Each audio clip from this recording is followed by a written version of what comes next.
রিশাদ খালি leg spinner. Rishad বাংলাদেশের one of the best fielder এবং ব্যাটিংও পারে, লং হ্যান্ড খেলতে পারে পিছন দিকে। বিশ্বাস থাকি যে আমাদের টেস্ট দল খারাপ না, এরা ক্যাপেবল প্লেয়ার্স। এটা তো নিহাত একটা ব্যাড লাকি আসলে, ইঞ্জুরি তো injury, but it was very prepared. ও ভালো খেলার জন্য সংকল্পবদ্ধ ছিল। আমি যতটুকু ওর সাথে কথা বলেছি, ট্রেনিংটাও সে সিরিয়াসলি খুব সিরিয়াস ট্রেনিং করেছে সত্যি কথা বলতে গেলে। মানে ও বলেছিল যে স্যার সুযোগ যদি পাই সেটা কাজে লাগাতে হবে আসলে এটাই। বাট মানে আপনি তো এটা আসলে ইঞ্জুরি এমন একটা জিনিস যেটাতে আপনি ফাইট করতে পারবেন না, আসলে এটা হতেই পারে। তো ইজ আনলাকি ওয়ান এগেন। তো আমার মনে হয় যে অনেক সময় এটা হিতে বিপরীত হতে পারে। রেস্ট পেয়েছে, একটু রিদম ফিরে আসতে, মানে আমি বলছি ইঞ্জুরিটা কাটিয়ে উঠে আবার ভালো ট্রেনিং করে সামনে বাংলাদেশে অনেক খেলাতে যদি সুযোগ পায় সেটা কাজে লাগাতে পারবে। এর মধ্যে তো ডোমেস্টিক আর এরকম কোনো খেলা নেই, ওয়েট করতে হবে লিটনকে সেই অপরচুনিটির জন্য আবার। না, ডেফিনেটলি সুযোগটা খুব ইম্পর্টেন্ট আসলে, যে কোনো ইয়াংস্টারের জন্য সুযোগটা খুব ইম্পর্টেন্ট। আমি রিশাদের জন্য একটা ব্রেক দরকার ছিল। আমার মনে হয় যে বেশ কিছু ম্যাচ খেলেছে এবং এবছরও ঢাকা প্রিমিয়ারে প্রাইম মেগার জন্য খেলেছে। তাই মনে করি জাতীয় দলের সুযোগ পাওয়াটার জন্য বড় একটা চ্যালেঞ্জ ছিল এবং ম্যানেজমেন্ট যে সুযোগ দিয়েছে, ম্যাচ খেলিয়েছে। তো আমার মনে হয় যে এটাও যদি ব্রেক দরকার ছিল। আমাদের তো এরকম রেগুলার এরকম লেগ স্পিনার আমরা তৈরি করতে পারবো না। রিশাদ খালি লেগ স্পিনার। রিশাদ বাংলাদেশের one of the best fielder এবং ব্যাটিংও পারে, লং হ্যান্ড খেলতে পারে পিছন দিকে। তো ওর ব্যাটিংয়ে আমি মনে করি হি ইজ ক্যাপেবল। ওকে আরও পরিশ্রম করতে হবে, ব্যাটিংটা করলে হয়তো পারফেক্ট একটা অলরাউন্ডার হিসেবে তৈরি হতে পারবে। দেখেন, আমি রিশাদকে নিয়ে বেশি কিছু বলবো না। আমি খালি বলতে যে আমি কারোর সাথে তুলনা করতে চাই না। আপনি যে দুটো নাম বললেন, ওয়ানিন্দু এবং রাশিদ খান, আমি বলছি হ্যাঁ, বাট অবশ্যই ফ্র্যাঞ্চাইজি ক্রিকেটে এখন লেগ স্পিনারের কদর অনেক বেশি সত্যি কথা বলতে। তো আমার মনে হয় যদি রিশাদ যদি তার এই ফর্ম ধরে রাখতে পারে, ভালো করতে পারে, definitely he will be one of the big star in world cricket. হয়তো বা তাই যে আপনার হঠাৎ করে আবার ওয়ানডে ফর্মেট থেকে সাদা বলের ফর্মেট থেকে সবাই লাল বলে ফর্মেটে, যদিও বেশ কিছুদিন আগেই উঠিয়ে ফেলেছে হয়েছে দলকে, বাট তারপরে হয়তো বা মানে আপনি যদি এখানে বলেন সাদমান, মমিনুল, শান্ত বা জয়, যারাই টপ অর্ডারে ব্যাটিং করে, তারা কিন্তু সবাই কিন্তু যথেষ্ট ধৈর্য আছে তাদের, এমন না যারা ধৈর্য নেই, তারা এখানে থাকতে পারে, টিকে থাকতে পারে।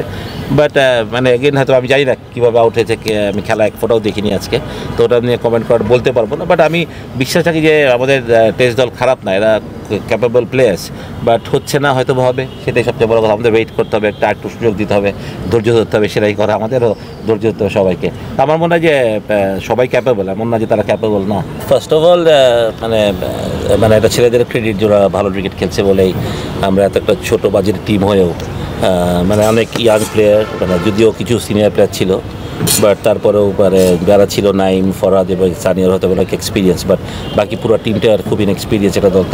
তারা যে সাহস করে খেলছে বা ভালো করছে, এটা ওদের ক্রেডিট দিতে হয়। আর আমি এতটাও যে বেশি আশা করতে পারি না। তো সুপার লিগ খেলার ইচ্ছা ছিল, যে কারণ 6-7টা টিম তো খুব ভালো ছিল, ওখানে ফাইট করে আমরা প্রাইম ব্যাংকের উপরে আমরা যে সুপার লিগ খেলছি, সেটা সব অবশ্যই প্রশংসার উদ্বেগ। বাট আমরা সুপার লিগে এসে সুপার লিগের আগে থেকে আমরা লিটনকে মিস করেছি, ইফতিকে মিস করেছি। মানে যেহেতু একটা ছোটো বাজারের দল, তার মধ্যে এরকম দুটো প্লেয়ার প্লাস পরে এখন তামিম জাওয়াদকে আমরা লাস্ট 2 ম্যাচ ধরে মিস করছি।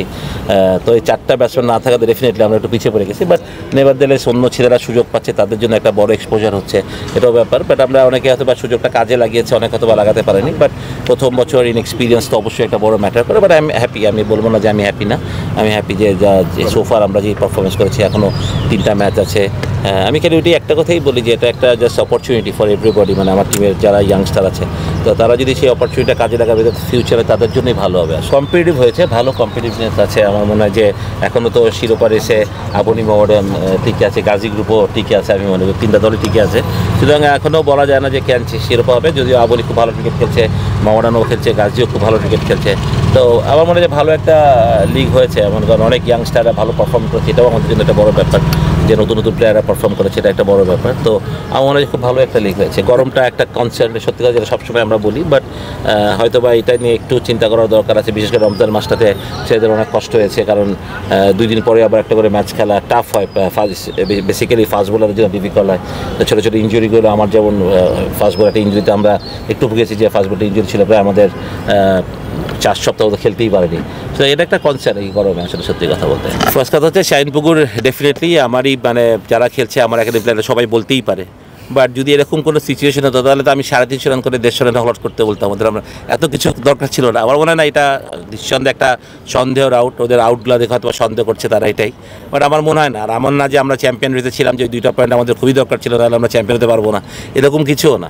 তার আমি যারা আমার থেকে খেলা শিখে, যাদেরকে আমি ছোটোবেলা থেকে নার্সিং করছি, সেই ছেলেগুলোকে আমি কীভাবে বলি এই কথাগুলো। সুতরাং এগুলো আসলে খুবই একটা আমাকে জড়ানো হচ্ছে, আমার মনে হয় খুবই খারাপভাবে। এটা কারা করছে আমি বলতে পারবো না, বাট এটা আমার মনে হয় না ঠিক হচ্ছে। আর দুদকের ব্যাপারটা আমি খুব শকড, আমি খুবই অবাক হলাম যে কেন এখানে আমার নাম যাবে, যেটা নিয়ে বলেছে যে কোয়ালিফাইং রাউন্ডে কী হয়েছে না হয়েছে। তা আমি তো আসলে বিসিবিতে অবশ্যই ডিরেক্টর হিসেবে ছিলাম, আমার দায়িত্ব হয়তো বা ছিল, বাট আমি তো এই ডিপার্টমেন্টটা কোনোভাবেই দেখি না। আমার ডিপার্টমেন্ট ছিল গেম ডেভেলপমেন্ট, সেটা নিয়ে আমি কাজ করেছি। আর এখানে কেন দল খেলবে না, কোন দল খেলবে, কয়টা দল খেলেছে, এগুলো তো আমার এখতিয়ারভুক্ত না। বোর্ড থেকে আমাকে বলা হতো যে একটা একাডেমি কাপ করার জন্য যেটার দায়ভার আমার উপরে থাকতো বিসিবি ডেভেলপমেন্টের উপরে, সেটা আমরা করতাম। বিভিন্ন একাডেমিকে আমরা অনেকগুলো একাডেমি টুর্নামেন্ট খেলতো।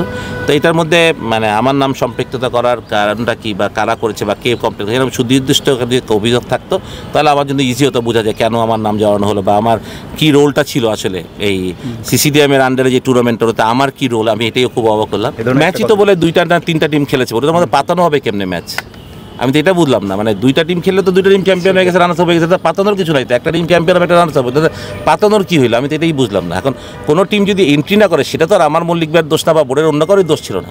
আর আমি কেন এই টুর্নামেন্টের ফলে যাব বা আমি বলতে যাব, আমার তো দরকার নেই সেটা কথা বলার, ঠিক না। চাবো না যে নির্দিষ্ট কোনো অভিযোগ থাকলে সেটা ভালো হয়, যদি এরকম প্রমাণ থাকে যে আমি এটার সাথে সম্পৃক্ত ছিলাম বা আমি ওই মাঠে যেতাম। আমি তো একটা কোয়ালিফাইং মাঠে যাইনি কোনোদিন, আমি জানতামও না যে কোন টিম রেজিস্টার্ড করেছে বা কারা করেছে বা কয়টা টিম খেলবে না খেলবে, আমি তো এটা বলতে পারবো না। যদি আপনি এটা বলতে চান যে ফিক্সিং করতে হবে যে 8-10টা টিম থাকে ওইখান থেকে আমাদের 2টা টিম করাতে হবে, সেটা একটা কথা ছিল যে আম্পায়ার বাজে আম্পায়ারিং করেছে বা অপোনেন্ট টিমের প্লেয়ারকে আমরা, সেটা তো প্রত্যেক 10টা টিমই তো আর আমাদের না। যদি এরকম থাকতো সেটা তো অন্তত ছেলেরাও বলতে পারতো যে আমাদের সাথে এরকম হয়েছে। তা আমার মনে হয় এটা নিছক একটা মানে সত্যি কথা বলতে যে এটা শত্রুতার বশে মনে করছে, মানে এটা খুবই নোংরামি আমি মনে করি। আমি এটুকুই বুঝি যে বাংলাদেশ ক্রিকেটের জন্য আমি চেষ্টা করেছি, আমি যতদিন বোর্ডে ছিলাম। তো আমার এখন মনে হচ্ছে যে আমার এই মানে অতিরিক্ত চেষ্টা করাটাই আসলে বড় ভুল হয়েছে, যে কাজ না করলে হয়তো আমাদের বোর্ডের তো অনেক ডিরেক্টরই ছিলেন, তাদের নাম তো কোথাও আসছে না বা আসেনি, হয়তো তারা বোর্ডেও আসতেন না, কাজও করতেন না, আমরা কাজ করেছি হয়তো এই জন্য আমাদের নামটা বেশি আসছে। তো এটা আমার জন্য খুবই মানে এতদিন পর একটা আমি মনে করি আমার ব্যর্থতাই দুঃখ, সত্যি কথা লাগছে, কষ্ট হয়েছে অনেক যে ক্রিকেটের জন্য সার্ভ করে বাংলাদেশ ক্রিকেটের জন্য খেলেছি, অধিনায়ক ছিলাম, তারপর ক্রিকেট বোর্ডে এত বছর কাজ করেছি, এটার ফলটা যদি এরকম হয় সেটা কষ্টেরই আসলে সত্যি কথা। বাট মানে যদি সেরকম কোনো প্রমাণ থাকে অবশ্যই সেটা তো আমাকে ফেস করতেই হবে। I am very happy to do that. অনেক আমি তো সেটা বললাম, এটা অনেক আমার মনে হয় যে বোর্ডে ইলেকশন করতে যাওয়ার জন্য, যদি প্রেসিডেন্ট হতে যাওয়ার জন্য বা বোর্ড ডিরেক্টর হওয়ার জন্য যদি এইসব কেউ করে থাকে, সেটা আমি মনে করি নিছক একটা মানে সত্যি কথা বলতে খুবই দুঃখজনক। কারণ আমি মনে করি না যে, আমি সবসময় একটা কথা বলতাম, বোর্ড আমার পার্মানেন্ট জায়গা না, বাট আমি বাংলাদেশ টিমের মানে আমার পরিচয়টা থাকবে আমি বাংলাদেশের জন্য ফর্মার ক্রিকেটার, এটা আমার সবচেয়ে বড় পরিচয়। আমি বোর্ড ডিরেক্টর সারা জীবন থাকবো না, হয়তো বা এত বছর ছিলাম, সেটা আমি ইলেকশন করে আমি ছিলাম, বোর্ড আমাকে চেয়েছে এই জন্য আমি ছিলাম। বাট এটার মধ্যে যদি কোনো এরকম প্রমাণ থাকে যে আমি বোর্ডের জন্য মানে এমন কিছু করেছি যেটা বাংলাদেশ ক্রিকেটকে ক্ষতি করবে, তাহলে অবশ্যই সেটা আমার মাথা পেতে নেওয়াটাই উচিত। কিন্তু সেটা আমার মনে হয় এইভাবে কাদা ছড়াছড়ি না করে সেটা প্রমাণ সহ যদি বলে, সেটা আমার মনে হয় ভালো। কারণ আমারও একটা মানে আমার একটা ফ্যামিলি আছে, আমার একটা ফ্রেন্ড সার্কেল আছে, আমার সব কিছু আছে, এটা আমার বদনাম ছাড়া কিছু না। দুর্নাম করার জন্য এরকম কেউ করছে, যারাই করছে আমার মনে হয় সেটা তারা সঠিক কাজ একবারেই করছে না। সত্যি কথা বলতে যে আমিও যেটা বলবো যে যারা দুদক আছে এই রিপোর্টে, দুদককে আমি বলবো সেটা তদন্ত করতে ঠিক মতন, এবং এইটা যদি কোনো বানোয়াট রিপোর্ট হয়ে থাকে আমাদের নাম বলে, তাদের এগেইনস্টে যেটা ডিসিশন নেয়। আর আমি বলবো যে আমার যদি প্রমাণ করতে কিছু থাকে অবশ্যই সেটা আমার তো নিতেই, আমি সেটা বললাম, এটা তো আমি তো দেশের বাইরে না, আমি দেশের ভিতরেই আছি, সেটা আমাকে যে কোনো সময় পাবে।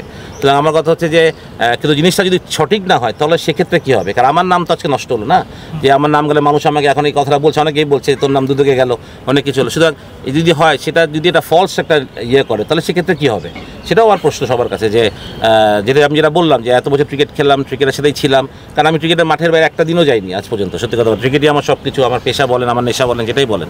সুতরাং যদি আমি এটার সাথেই বেইমানি করে থাকি, তাহলে মানুষই না কোনো, আমি মানুষের পর্যায়ে পড়ি না আসলে, যদি আমি সেটা বেইমানি করে থাকি। সুতরাং তো আমার ওইটাই কষ্ট যে মানে এত বছর পর আমি করছি, মানে এখন আর মানে যে একটা স্প্রিয়ারে আমি কাজ করতাম, মানে একটু কষ্টই হয় যে হয়তোবা কী অন্যায়টা আমার ছিল, যে কেন মানুষ এরকম আমার সাথে করবে, বা আমি কার বলে যদি হ্যাঁ বা বছর সময়ের সাথে সাথে অনেক ডিসিশন আমাকে হয়তো নিতে হয়েছে বোর্ডে থাকা অবস্থায়, বা পার্সোনালি হয়তো অনেক সময় ক্লাব দল করতে গিয়ে অনেক কিছু হতে, প্লেয়ার একটা দলে নিতে গিয়ে বা কোনো একটা অফিসিয়ালের সাথে তো কথা কাটিয়ে, সেটা হতেই পারে, সেটা part of my profession. But এটার জন্য যে আপনি এরকম একটা বড় একটা অন্যায় প্রতিবাদ আমার নামে করবেন, সেটা তো আপনি ঠিক করছেন না, ঠিক না?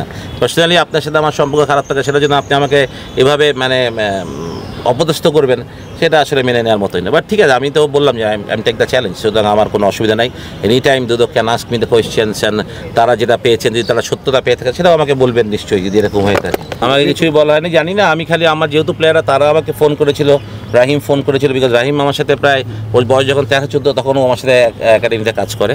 ও আমাকে ফোন করেছিল, স্যার এরকম হয়েছে, আমাকে এটা ডেকেছে, আমার মোবাইল নিয়ে গেছে, এরকম কথা জিজ্ঞেস করেছে। আমি বলছি ঠিক আছে, তুই যদি অন্যায় করিস তাহলে অন্যায়, কিন্তু তো সেটা তো প্রমাণের একটা ব্যাপার আছে যে অন্যায় করেছে, ঠিক না? একটা ছোটো ছেলেকে আপনি এইভাবে জেরা করবেন বা আপনি প্রমাণ ছাড়া, সেটাও সঠিক কতটুকু আমি সেটাই সত্যি বড় কথা। এবং প্রকাশ্যে যেটা করলো এটা কি ঠিক হয়েছে কিনা সেটা বিসিবি বলতে পারবে। সবাই সমালোচনা করছে ভাই, মানে আপনি তো আমি যে মানে অ্যান্টি করাপশনের অনেক কিছুই তো ধরেন অনেক কিছু হয়, সেটা যে প্রকাশ্য হয় এইভাবে হয় সবার সামনে হয়, এটা আমি প্রথম দেখলাম। সেটা এটা যারা করেছেন তাদের রেসপন্সিবিলিটি কতটুকু, বা দুইটা ছেলে তাদের তো একটা ক্যারিয়ার আছে না, সুতরাং আপনি তাদেরকে প্রমাণ হওয়ার আগেই তাদের সামনে এত কিছু করলেন, সেটা তো তাদের সাথে ইনজাস্টিসে আমি বলবো সত্যি কথা বলতে গেলে।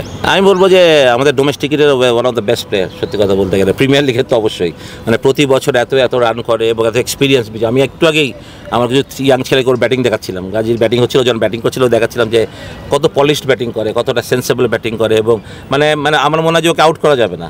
যেমন আমাদের সাথে লাস্ট ম্যাচে ওরা হারলো, তখন বিজয় রান আউট হয়েছিল, তাই আমি বললাম রান আউট না হলে ম্যাচ জিততে পারতি না।